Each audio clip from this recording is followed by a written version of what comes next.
As the screen flickers to life, a montage of childhood TV shows dances across the viewer's eyes. Colorful characters, cheerful songs, and laughter that echoes through the years. We see the beloved faces of characters like the whimsical blue dog from Blue's Clues, the friendly neighborhood spider from Arthur, and the adventurous children from the Magic School Bus. Nostalgia washes over us, a warm blanket that wraps around our memories, igniting a sense of comfort and joy. But as the montage fades, shadows begin to creep in, pulling us into a realm that is less innocent than we once believed.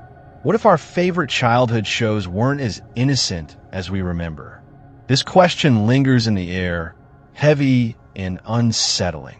For many of us, these shows were the backdrop of our formative years, shaping our understanding of the world, morality, and friendship. Yet, beneath the catchy jingles and vibrant animation lies a dark undercurrent that deserves scrutiny. Personal anecdotes flood in as we speak with viewers who once cherished these shows. I remember watching Mr. Rogers' Neighborhood every day after school, recalls Sarah, a now 30-something graphic designer. But looking back, I can't help but wonder about the sadness he must have felt during his life. There's a depth to his kindness that sometimes feels haunting. Tim, a father of two, shares his experience with the Teletubbies. It was a staple in our house, but the more I think about it, the more I realize how bizarre it was. I mean, there were just these strange creatures running around, and the whole thing felt a bit surreal. Or were they really trying to teach our kids? These reflections reveal a collective discomfort, an acknowledgement that the innocence of childhood can sometimes be a veil over more complex emotions and themes. As we delve deeper into this exploration, we invite viewers to reconsider their own experiences with these shows. Were they merely harmless entertainment, or do they carry lingering shadows that warrant a closer look? Join us on this journey as we peel back the layers of nostalgia, exposing the hidden unease that lies within the very fabric of our cherished childhood memories. As we pivot from our nostalgic reflections, we dive deeper into the complex world of children's television, uncovering the hidden layers of meaning woven into the fabric of our favorite shows.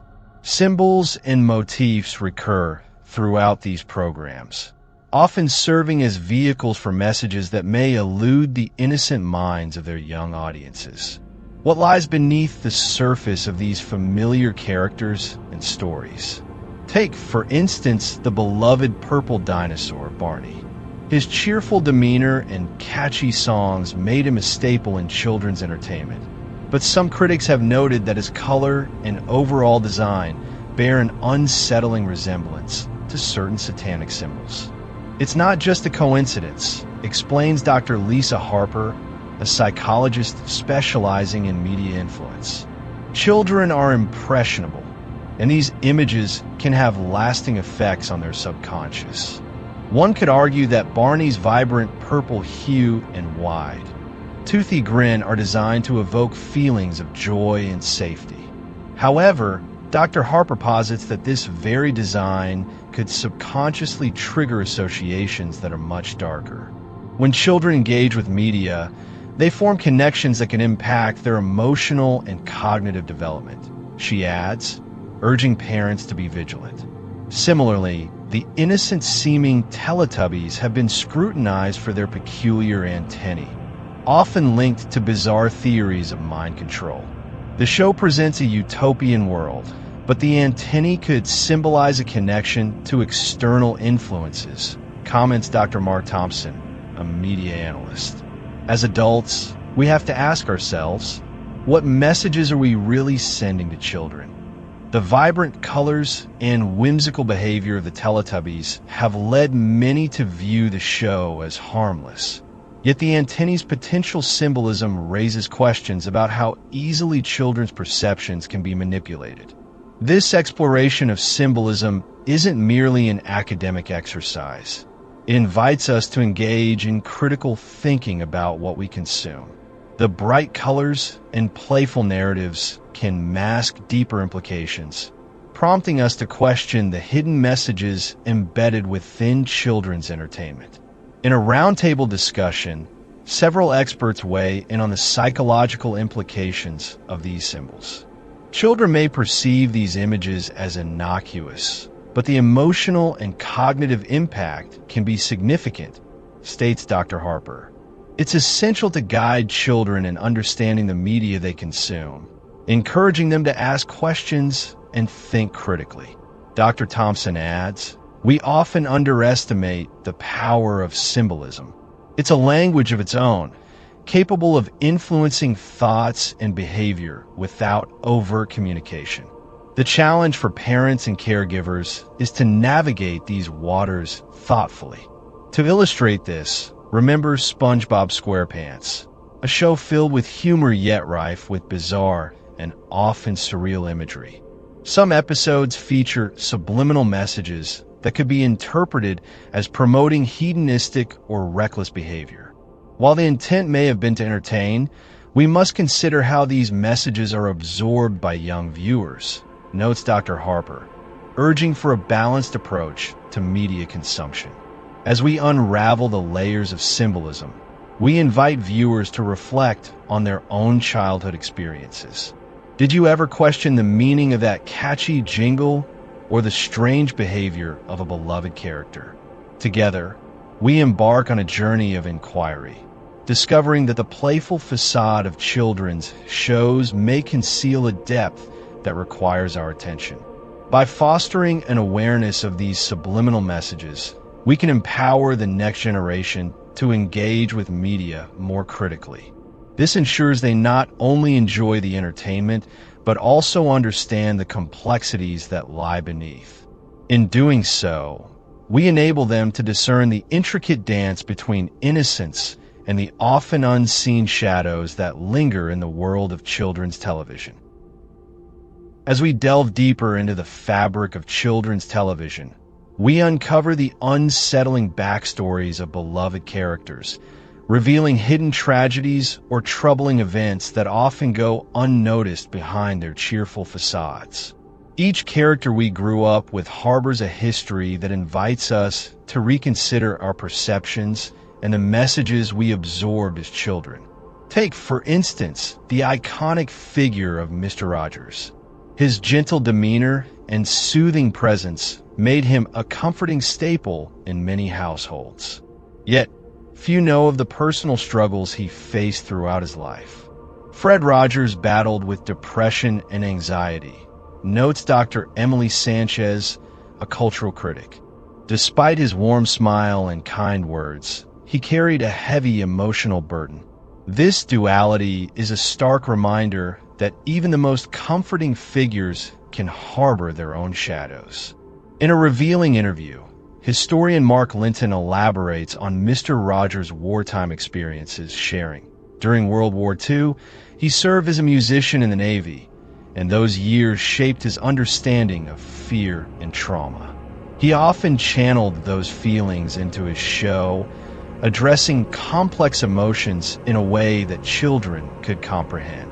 This poignant backdrop adds layers to Mr. Rogers' messages of love and acceptance, highlighting how his life experiences influenced the narratives he shared with young viewers. The juxtaposition of Mr. Rogers' cheerful persona against his internal struggles invites us to explore how his life experiences influenced the messages he conveyed. He understood the importance of addressing feelings, Dr. Sanchez adds. His acknowledgement of sadness and fear was revolutionary for children's programming. This insight reshapes our understanding of Mr. Rogers as not just a beloved figure, but a profound advocate for emotional literacy. Similarly, characters like Elmo from Sesame Street have their own hidden depths. Elmo's cheerful disposition often masks the complex themes of loss and identity that the show addresses, shares Dr. Angela Patel, a child psychologist. The creators were intentional in their storytelling, making sure that children could see themselves in these characters, even in hard times. For instance, episodes tackling the death of a pet or the challenges of moving to a new city resonate deeply with young audiences, inviting them to process their own experiences of grief and change. In a roundtable discussion, critics agree on the significance of these backstories. We often forget that behind every smile is a story that may resonate with the struggles of the audience, remarks Linton. Understanding these layers adds complexity to our relationship with these characters and, by extension, the shows themselves. This sentiment echoes across the landscape of children's media, where the cheerful surface can often conceal deeper, more challenging themes. As we reflect on these revelations, we invite viewers to think critically about how these hidden narratives shape our understanding of childhood television. The exploration of these backstories challenges us to recognize the emotional truths that lie beneath the surface of our favorite shows. It encourages a deeper connection with the characters we thought we knew so well, reminding us that their stories are not just entertainment, but reflections of our own lives and struggles. Ultimately, these insights prompt us to reconsider the messages we absorbed and the impact they may still have on us today. As we transition from the hidden backstories of beloved characters, we now confront the more insidious psychological effects these dark undertones may have had on young viewers. The cheerful melodies and vibrant colors of childhood television often mask the disturbing imagery and themes that, upon reflection, could leave a lasting impact on a child's psyche. The normalization of violence and anxiety-ridden scenarios in children's media can shape their understanding of the world, contributing to fears and anxieties that may persist into adulthood. Many children internalize these messages without even realizing it, explains Dr. Sarah Thompson, a child psychologist specializing in media effects. What seems like innocent entertainment can warp a child's perception of safety and reality. To illustrate this point, we hear from Sarah, a viewer who grew up watching shows like Are You Afraid of the Dark? At the time, I thought it was just spooky fun, she shares, her voice tinged with the apprehension of revisiting those memories. But now, looking back, I realized that the themes of fear and abandonment really stuck with me. I was scared to go to sleep and had nightmares that I couldn't shake off. Similarly, James, another viewer, recalls his experience with Courage the Cowardly Dog. I loved the show, but it presented a lot of bizarre and terrifying situations. I often found myself questioning what was real and what was not, which made it hard for me to differentiate between fantasy and reality.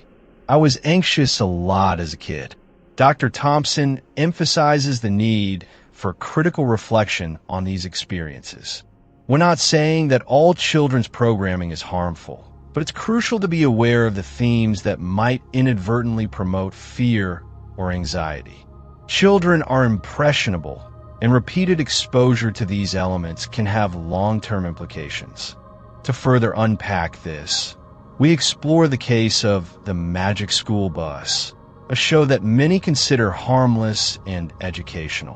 While it presents fantastical adventures in science, we must ask, what about the episodes that involve dangerous situations, like Ms. Frizzle leading the class through a tornado? I remember feeling a thrill mixed with fear, reflects Lisa, who watched the show religiously. It made science exciting, but now I see how fear-inducing scenarios were wrapped in those lessons. The discussions around these experiences are not merely anecdotal. Studies have shown that children exposed to violent or disturbing content can develop heightened anxiety levels and a skewed sense of safety. Dr. Patel adds, when children see their favorite characters facing perilous situations, they may begin to believe that danger lurks around every corner, which can be paralyzing. As we share these testimonials, We encourage viewers to reflect on their own experiences. How did the shows you grew up with shape your perception of reality? Did you grapple with fears that seemed to stem from the content you consumed as a child, such as the eerie music in Ghost Rider that could linger in your mind long after the episode ended? By examining how these narratives impacted our formative years, we can foster a more nuanced understanding of the role children's media plays in shaping young minds. As we delve into the darker elements of childhood television, it is essential to critically examine specific episodes or scenes that contain unsettling content. These moments, often dismissed as mere entertainment, reveal a layer of hidden truths that warrant our attention. Consider the infamous episode of The Magic School Bus, where Ms. Frizzle takes her class on a trip through the human body. While it may seem educational on the surface, the imagery of cells and viruses can be quite graphic for young viewers. I remember being fascinated and horrified at the same time, recalls Emily, a former viewer. The depiction of germs attacking the body felt more like a horror movie than a kid's show. I often had nightmares about getting sick after watching that episode. This sentiment resonates with many who recall the unsettling feeling of learning about the human body through such intense visuals. In another example, the beloved character of Elmo from Sesame Street encounters themes of loss and grief in episodes addressing the death of a pet. While well-intentioned, these narratives can be overwhelming for young children. When my cat passed away, I found it hard to cope, shares Mark, whose childhood coincided with these episodes. Seeing Elmo so sad made me feel like I should be sad too, but I didn't fully understand why. The emotional weight of these narratives can strike a chord, leaving young viewers grappling with feelings they are not yet prepared to process. To emphasize these points, we incorporate visuals and clips from these episodes, allowing viewers to see firsthand the unsettling nature of certain content. As the screen flickers with images of Elmo's sorrow and the graphic depictions of the human body, the audience is invited to reflect on their own experiences with these shows. One viewer recalls, "I thought I was just watching a fun show, but now I see how those moments lingered in my mind long after the credits rolled." We also present survey results from viewers who, after learning about the underlying darkness, expressed mixed emotions about their favorite childhood programs. "I loved Arthur growing up, but now knowing the darker themes of bullying and family issues portrayed, I feel conflicted," states one viewer. "It was comforting then, but I wonder if it was too real for kids to process." The nostalgia that once brought warmth now intertwines with a sense of unease, illustrating how the past is often more complex than we remember. In a roundtable discussion, we hear from a group of adults who share their thoughts after revisiting these shows. Looking back, I can see how certain storylines affected my understanding of relationships, says Lisa. The way they tackled subjects like divorce or loss was so raw. It's like they were trying to prepare us for real life, but I don't think I was ready. This observation sheds light on the duality of children's programming. It can both teach valuable lessons and inadvertently expose children to adult themes they may struggle to comprehend. Children's shows often reflect societal issues, adds Dr. Mark Rivers, a cultural critic. When we analyze these elements, we uncover the truths that can shape a child's emotional landscape. It's a delicate balance between teaching important lessons and potentially overwhelming them with adult themes. This tension is crucial to understand, as it allows us to navigate the complex relationship between childhood innocence and the realities of growing up. As we dissect these episodes, it becomes clear that a critical reflection on children's media is necessary. By acknowledging the hidden darkness, we empower ourselves and the future generation to see content that is not only entertaining, but also nurturing. It challenges us to reconsider what we allow our children to watch and how we guide them through the narratives that shape their understanding of the world. As we gather around the table for a panel discussion, the air is thick with nostalgia and a touch of apprehension. The adults, now in their 30s and 40s, share a common bond formed by their childhood experiences with beloved television shows. Yet, as they reminisce, an underlying tension reveals their mixed feelings towards these classics. "I grew up watching The Lion King on repeat," says Sarah, her eyes shining with fondness. "But now, I can't help but think about the themes of loss and the idea of a young cub dealing with such heavy responsibilities. I mean, was I really ready for that? Watching Mufasa's death as a child felt powerful, but did it affect how I processed grief later in life?" "Exactly," interjects Tom, who had been silently nodding. "I loved Arthur, but the more I think about it, the more I realize how much it tackled serious issues. There's a whole episode about divorce that left a real impact on me. As a kid, I laughed along, but as an adult, I see the weight of those topics. It's like the show was preparing us for real-world challenges without us even realizing it." The discussion shifts, with Emily sharing her thoughts. "It's like our childhoods were filled with these colorful characters who taught us lessons, but they also introduced us to concepts we weren't quite prepared to understand. I adored Sesame Street, but some of those episodes about death and change felt so overwhelming. I remember the episode where Mr. Hooper died. It was the first time I encountered the idea of mortality, and I didn't comprehend it then. Did we process those lessons properly? And yet, I wouldn't trade those experiences for anything," interjects Mark, leaning forward. "Even with the darkness, they shaped who we are. They taught us about empathy and resilience. But now that I'm a parent, I find myself questioning what to show my kids. I don't want to shelter them, but I also don't want to expose them to themes that could be too heavy. My Little Pony seems innocent, but what about the social dynamics and the pressure to fit in? Is that too much?" The panel psychologist, Dr. Linda Matthews, offers a professional lens. "Nostalgia is a powerful force. It can cloud our judgment about what was truly beneficial for our development. While these shows provided comfort, they often presented complex life lessons in a way that may not have been age-appropriate. For example, consider The Magic School Bus. While it's educational, the risk-taking nature of Ms. Frizzle's adventures could instill a disregard for safety. It's important to find a balance between appreciation and critical awareness. As the conversation flows, the participants begin to reflect on their own children's experiences with modern programming. I feel like today's shows are more aware of the need to address tough topics while still being entertaining," remarks Sarah, gesturing animatedly. "Take Bluey, for instance. It tackles concepts like divorce and family dynamics, but it does so in a way that feels respectful and relatable. But there's also a fear of over-sanitizing. Where's the line between protecting children and preparing them for reality?" "It's a tough question," Tom agrees, rubbing his chin thoughtfully. "I think it's possible to appreciate these classics for their historical value while acknowledging the darker elements we might not have understood back then. It's like peeling back layers of an onion.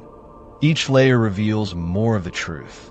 Just think about the Care Bears. On the surface, it's all about love and friendship, but there's something unsettling about the idea of using love as a weapon." The discussion wraps up as the panelists ponder the future of children's media. Ultimately, it's about guiding the next generation towards content that respects their innocence while also preparing them for the complexities of life, concludes Dr. Matthews, her voice steady and reassuring. This thoughtful exchange serves as a reminder that nostalgia can be a double-edged sword. As we look back on our favorite childhood shows, we must also embrace a critical awareness of the deeper themes they explored. This awareness allows us to appreciate the artistry of these programs while ensuring that we provide a healthier context for the children of today. As the discussion on the evolution of children's media unfolds, the panelists shift their focus to the future. With nostalgia still lingering in the air, they now feel a sense of responsibility to shape the next generation's viewing experiences. The topic feels urgent, almost palpable, as they explore how children's programming can evolve to foster positivity and resilience without the weight of dark undertones. We've seen how impactful shows can be, both positively and negatively. Sarah begins, her voice steady yet passionate. So how do we move forward? What does a healthier media landscape look like for our kids? She glances around at her fellow panelists, each reflecting on their own childhood favorites, perhaps recalling the moments that shaped them. Emily chimes in, her enthusiasm evident. I think it starts with intention. We need creators who are aware of the messages they're sending. Take shows like Bluey, for example. It's a brilliant illustration of how we can focus on family dynamics and emotional intelligence without veering into heavy topics. Each episode is infused with moments that teach problem-solving and empathy through light-hearted storytelling. Mark nods in agreement, adding, absolutely. Bluey is a great example of a show that embraces the joys and struggles of childhood in a way that feels accessible. It teaches kids about kindness and resilience through relatable scenarios. It's about navigating the complexities of life, but with a playful twist. The panel's moderator, Dr. Matthews, encourages a deeper dive. Let's hear from those on the front lines, those who are actively creating content for children. What are their thoughts on this shift? This leads to a series of interviews with creators of children's shows. One such creator, Mia Chun, the visionary behind the hit series Sunny Smiles, articulates her mission with clarity. When developing Sunny Smiles, I aim to create a space where kids feel safe to explore their emotions. We tackle real-life challenges like friendship disputes and family dynamics, but in a way that's relatable and non-threatening. Our main character, Lila, learns about sharing and kindness through fun adventures instead of heavy-handed moral lessons. For instance, in one episode, Lila discovers the value of patience when waiting for a friend, teaching kids that sometimes it's okay to take a moment. Another creator, James Patel, whose show Adventures in Kindness has become a favorite among parents, shares his insights. We're living in a time when children are exposed to so much information, much of it distressing. Our job is to provide a counterbalance. We focus on stories that celebrate diversity, friendship, and finding joy in the little things. For instance, in one episode, the characters help a new student feel welcome at their school, showcasing the importance of inclusion and empathy. As these insights resonate with the panelists, Tom reflects, it's encouraging to see this shift. Perhaps we can create a new norm where children's media prioritizes emotional well-being, encouraging kids to be resilient without introducing unnecessary fear. We have the power to shape young minds positively. The discussion naturally turns to the role of parents in this transformation. Emily raises a critical point. Parents can be advocates for change by supporting shows that promote healthy messages. It's about being mindful of what we expose our children to. They can ask questions about the content and engage in discussions about the themes presented. A consensus emerges among the panelists about the importance of community involvement. We need to advocate for content that respects children's emotional development, Sarah emphasizes. It's not just about entertainment. It's about enriching their lives. Initiatives like community screenings and discussions can foster a shared understanding of the media's impact. The panel concludes with a collective commitment to championing children's media that inspires rather than intimidates. As the conversation wraps up, Dr. Matthews poses a thought-provoking question. As we look to the future, how can we ensure that the content we create today will resonate positively with generations to come? The answers remain complex and multifaceted, but the panelists leave with a renewed sense of purpose. Their shared vision for the future of children's media is one where positivity thrives, and the lessons learned from the past pave the way for a brighter, more compassionate tomorrow. It's a call to action, a reminder that the stories we tell our children can shape their worldviews and emotional landscapes for years to come. As the documentary draws to a close, a reflective tone envelopes the audience, urging them to confront the complexities of their childhood entertainment.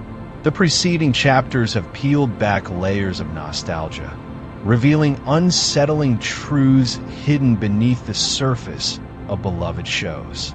It becomes increasingly clear that these programs, while cherished, may not be as innocent as they once seemed.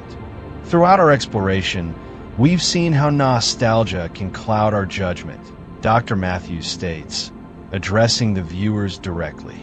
The fondness we feel for these shows often overshadows the darker undertones that may have influenced us in ways we didn't fully comprehend until now. Sarah interjects, exactly. It's crucial to approach these memories with a critical lens. By acknowledging the hidden complexities, we empower ourselves to make informed choices, not just for our own viewing, but for the next generation. Mark, reflecting on the journey, adds, it's not about vilifying these shows. Rather, it's about understanding their impact. We can appreciate the joy they brought us while also recognizing the messages that could be harmful. The screen transitions to a montage of iconic scenes from various childhood shows interspersed with the faces of viewers, now adults, sharing their reactions. I loved Rugrats as a kid, one viewer confesses, but looking back, some of the themes were pretty dark. It makes me wonder how that shaped my outlook on friendship and conflict. Another viewer shares, I never questioned the messages in Arthur, but now I see how they could have influenced my perception of social issues. It's a lot to unpack. Dr. Matthews nods, encouraging more reflections. This is precisely the conversation we need to be having. As we share our experiences, we must also consider the question, are these shows still suitable for children in today's world? As the discussion unfolds, a sense of urgency permeates the air. We're in an era where awareness about mental health and emotional resilience is paramount. Emily emphasizes, if we can learn from the past, we can foster a media landscape that prioritizes the well-being of our children. The dialogue shifts to social media, where viewers are encouraged to share their thoughts. We want to hear from you, Sarah implores. What are your reflections on these shows? How do you feel about their place in modern society? Join the conversation online, and let's continue this important dialogue. As the credits begin to roll, the audience is left with a lingering sense of responsibility. The journey through childhood television has not only been an exploration of nostalgia, but also a call to action, encouraging viewers to advocate for content that uplifts, educates, and respects the emotional development of young minds.